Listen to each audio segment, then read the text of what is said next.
Hello, my name is Mary Haupt, and I'm here to talk about strategies for dealing with stress and anxiety. Very easy to do in your life. Many of us have anxiety and stress that seems overwhelming, and there's times when we're okay, and then there's times where it seems like one thing or another is the straw that broke the camel's back. And the way I describe anxiety is what I call the swirling tornado above your head, if you could look at it that way. So I'm gonna here is anxiety, right, swirling around our head, and we can't really identify what's in that swirling tornado until we look at each piece. So I'm giving the vision, getting the vision of the tornado from the Wizard of Oz. And in that tornado, there's many things, right? And until we take something out of that tornado, let's say stress from a job, stress from a relationship, financial stress, stress from school, we can't really get at the root causes of where the anxiety is coming from. If that makes it any clearer. So in this live chat today, I'm just going to talk about one tool, one very simple tool that you can use to help you reduce some of the anxiety and stress, and it's journaling.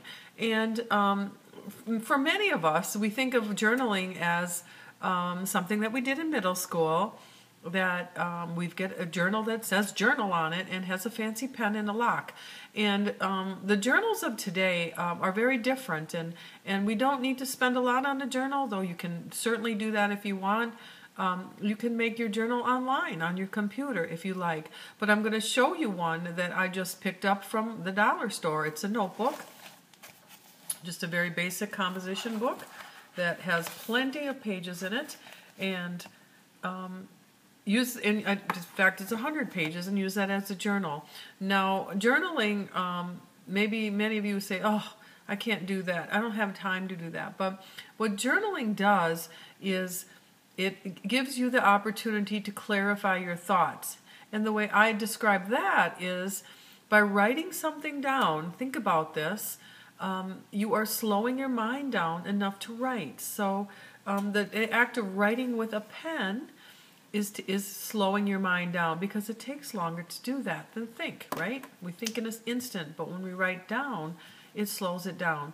So when we write in a journal, it clarifies our thoughts, and it takes the things that we're worried about and puts them on paper for us to, as we think about them, we're doing subconscious work on reducing anxiety and clarifying those thoughts.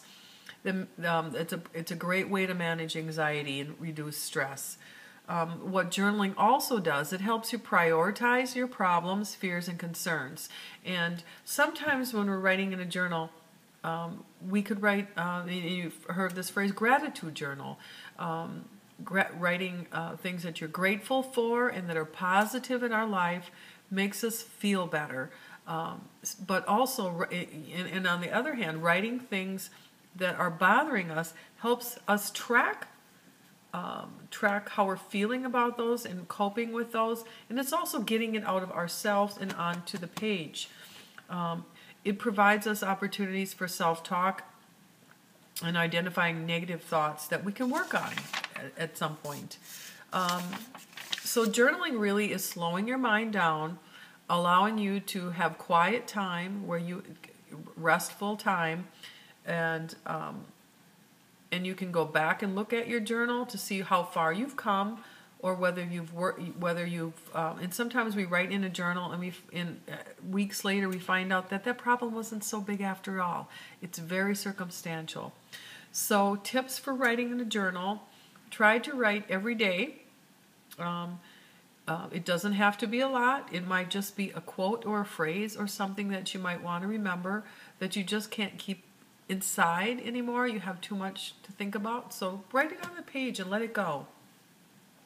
Make it easy to write in your journal.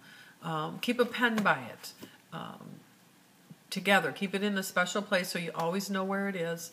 And even sometimes they say writing at the same time every day helps get a routine. And make it a restful time with a cup of coffee or a cup of tea. Make it enjoyable. It doesn't have to be long. It could be just a couple minutes that you write in your journal.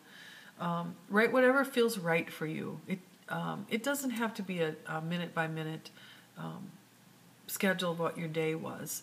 Just a thought is all it takes, and you'll find yourself feeling better. Use your journal as you see fit. You don't have to share your journal with anyone. You could rip up the pages a day after you write them. Or you could, if you're writing something that really feel like you need to share with a loved one, or and you can't, or a trusted friend, and you can't seem to tell them the words, you might want to show them a piece of your journal so they can understand what you've gone through or what you need help with. Keeping a journal helps you establish order in your life when it sometimes feels very chaotic. And we all feel that way. I don't want to make light of anxiety, because anxiety is debilitating for many people.